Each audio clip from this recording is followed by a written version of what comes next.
In today's video, I'm going to show you how to use Monochrome for free in Pixlr and how to do it quickly without wasting any AI credits. This is a simple but powerful editing trick if you want to turn a photo into a clean black and white style, create a dramatic look, or get a more classic and professional finish in just a few clicks. If this tutorial helps you, make sure to hit the like button and subscribe for more easy software guides. Alright, let's jump right in. First, open the Pixlr desktop web app in your browser.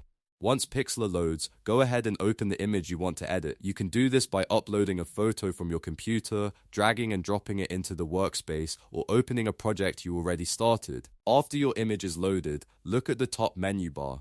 This is where you'll find the main editing tools inside Pixlr. Now click on the adjustment option.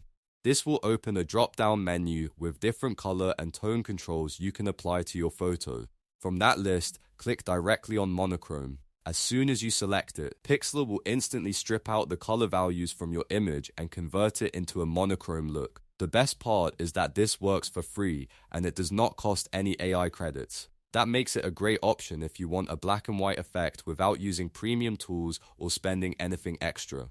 At this point, you can review the result and decide if the image looks the way you want. If needed, you can continue editing with other adjustments, but the main monochrome conversion is already done. And that's really all there is to it. In just a few seconds, you've learned how to use Monochrome for free in Pixlr and apply a clean black and white effect to any photo. If this video helped you out, please give it a thumbs up and subscribe to the channel for more quick tutorials like this. Thanks for watching, and I'll see you in the next one.